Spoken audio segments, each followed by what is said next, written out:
के बारे में किया, क्रिया के बारे में किया है ना। तो कल तक हमने इसकी टाइप्स ऑक्सिलरी वर्ब और मेन वर्ब तक पहुंचे थे। आज हम स्टार्ट करते हैं आगे ऑक्सिलरी वर्ब। ठीक है, ऑक्सिलरी के बारे में एक ओवरव्यू सब लिया था हमने कल।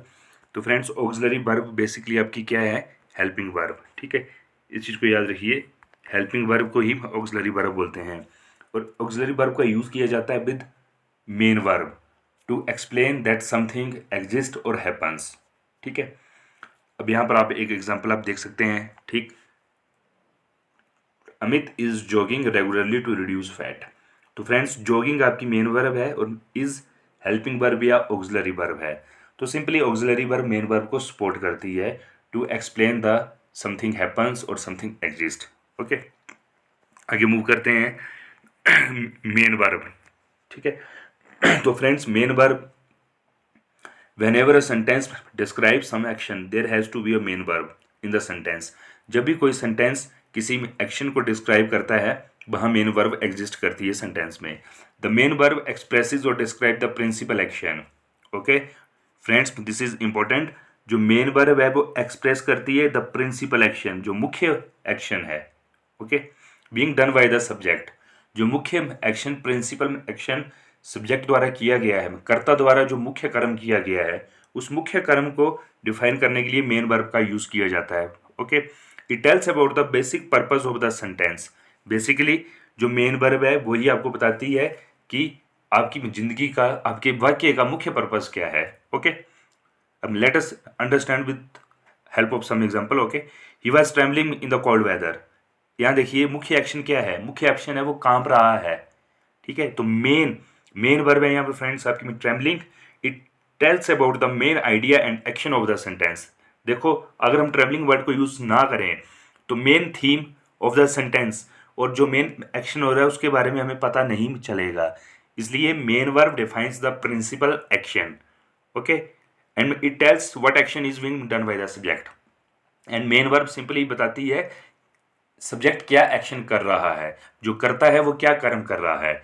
तुम कर्ता के मुख्य कर्म को, सब्जेक्ट के मुख्य वर्ग को, मुख्य एक्शन को मेन वर्ब ही डिफाइन करती है। ओके फ्रेंड्स, अब आगे हम बात कर लेते हैं ट्रांजिटिव एंड इंट्रांजिटिव वर्ब्स। ठीक है, the main difference between transitive and intransitive verbs is that with transitive verbs there has to be an object. जो ट्रांजिटिव वर्ब्स हैं उन सेंटेंसेज में आपको ऑब्जेक्ट भी मिलेगा, वहां पर ऑब्जेक्ट भी लगा होगा। While with intransitive verbs the object is not required, जबकि इंट्रांजिटिव वर्ब्स में ऑब्जेक्ट की जरूरत नहीं है। एग्जांपल देख लेते हैं। The principal okay, the principal discussed the indiscipline issue with the teachers. ठीक है, सेकेंड है the principal discussed with the teachers. अब यहाँ आप देखिए, in this two sentences the main verb is discussed. Okay, main verb क्या है यहाँ पर, discussed, which can not be used without an object, जिसको बिना ऑब्जेक्ट के यूज नहीं किया जा सकता। The verb discuss require an object with it. The second sentence seems confusing. Second sentence आप देखिए, the principal discussed with the teachers, क्या डिस्कस किया, कंफ्यूजियस है। ठीक है, it is not clear what was discussed with the teachers, whereas in the first sentence, okay, what is discussed is clearly understandable। okay, तो friends, simple बोलने का मतलब था जो ट्रांजिटिव आपकी वर्ब्स हैं, ओके, उनमें ऑब्जेक्ट की जरूरत पड़ती है, ऑब्जेक्ट आएगा ही आएगा। और जो आपके इंट्रांजिटिव वर्ब्स हैं वहाँ object is not required. Okay, ठीक है फ्रेंड्स, आगे मूव करते हैं, वर्ब की फॉर्म्स देख लेते हैं, है ना। तो बेसिकली में तीन तरह की होती हैं आपकी, हम बोल देते हैं first form, second form and third form. First form आपकी प्रेजेंट वर्ब है, सेकंड फॉर्म आपकी पास्ट वर्ब है और थर्ड फॉर्म आपकी पास्ट पार्टिसिपल वर्ब है। ओके, तो कुछ जो बेसिक हैं जो आपकी डे टू डे लाइफ में यूज होते हैं। ठीक, तो फर्स्ट फॉर्म, सेकंड फॉर्म और थर्ड फॉर्म। ठीक, तो पहले ईट, eight, eaten, cut, cut, cut, blow, blew, blown, drunk, sorry, drink, drank and drunk, ring, rang and drunk, walk, walked and walked, give, gave, given, treat, treated, treated, fill, sorry, fall, fell, fallen, ride, rode, ridden, do, did, done।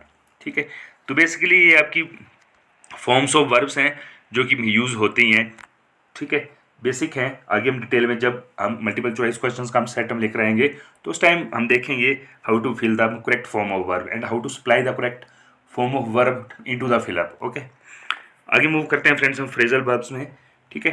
अब देखिए phrasal verb क्या है, ठीक है। Sentence को काफ़ी creative बनाने के लिए फ्रेजल वर्ब्स का ज़्यादातर यूज़ किया जाता है।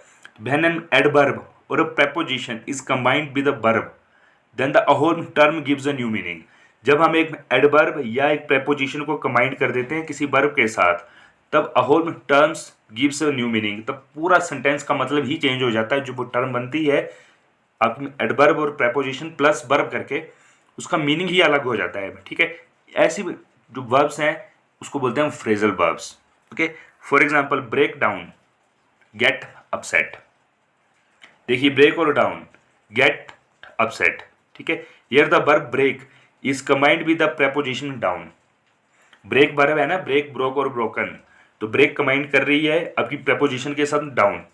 Individually these two terms have different meanings. Break का मतलब है तोड़ना और डाउन का मतलब है नीचे, बट जब आप इन दोनों को आप कंबाइन कर दो the whole phrase gives a different meaning, break down,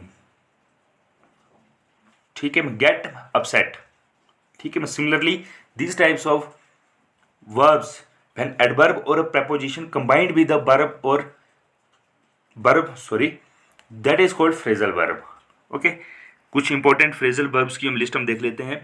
phrasal verb है कॉल अराउंड, मीनिंग है call different people, they called around but nobody help them. अब देखिए कॉल और अराउंड, कॉल है बुलाना में, अराउंड है आपके इर्द गिर्द, बट इसका मीनिंग हो गया कॉल डिफरेंट पीपल, ठीक है। तो इस तरह के वर्ड्स को बोलते हैं फ्रेजल वर्ब्स, ठीक है।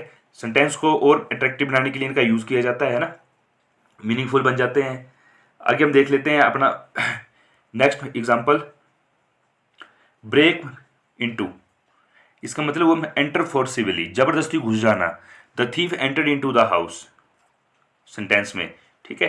तो ब्रेक अलग है तोड़ना में, इनटू है अंदर किसी में, ठीक है, बट कंबाइंड मीनिंग हो गया एंटर फोर्सिबली। अब आप देखिए चेक आउट, चेक और आउट दोनों डिफरेंट मीनिंग है, बट इसका मीनिंग हो गया इन्वेस्टिगेट। तो officer checks out the crime scene. अगर गेट बैक, गेट अलग चीज़ है, बैक अलग चीज़ है, बट इसका कंबाइंड मीनिंग हो गया रिटर्न। तो सिंपली फ्रेजल वर्ब्स आपकी adverb plus preposition, sorry adverb या आपकी प्रेपोजिशन प्लस वर्ब, दोनों का डिफरेंट मीनिंग होगा। एडवर्ब या प्रेपोजिशन डिफरेंट मीनिंग देगा, बट जब वो कंबाइन कर जाएगा एक वर्ब के साथ तब उसका मीनिंग डिफरेंट हो जाएगा। ऐसी वर्ब्स को बोलते हैं फ्रेजल वर्ब्स। ओके, एक और देख लेते हैं हम, गिव अप। इसका जो मीनिंग हो गया वो हो गया स्टॉप ट्राइंग। अगर आप गिव अप का मीनिंग देखिए तो गिव का मतलब है देना, ठीक, और नेक्स्ट जो अप का मतलब है ऊपर, तो इसका हो गया देना प्लस ऊपर, अप। वट मीनिंग यहां पर आ रहा है स्टॉप ट्राइंग, है ना। तो इस तरह से दो वर्ड्स डिफरेंट मीनिंग में कंबाइंड होकर कोई थर्ड मीनिंग बन जाता है। ओके, इसको बोलते हैं फ्रेजल वर्ब्स, ठीक है। इस तरह से पूरा चार्ट है। लॉगिन, लॉगिन का मतलब है कि साइन इन, आगे look after, taking care of, run out, get consumed all, run away, escape, stick to something, continue doing something, take off, remove, turn up, appear suddenly, burn up, prepare for workout, run into, meet accidentally, pick up, choose, look out, be watchful, look over, examine। Okay, तो friends ये थे कुछ आपके phrasal verbs. Phrasal verbs भी important है। जो हमारा MCQ set आएगा उसमें हम कोशिश करेंगे आपको फ्रेजल वर्ब्स के भी कुछ एमसीक्यू दिए जाएं, ठीक है। तो आज हमारा जो वर्ब का टॉपिक है वो कंप्लीट है। ओके, डिटेल में कंप्लीट हुआ है। अब हम करेंगे इसके मल्टीपल चॉइस क्वेश्चन अपने पार्ट नंबर 3 में। तब तक के लिए फ्रेंड्स, जय हिंद, जय हिमाचल और जय भारत।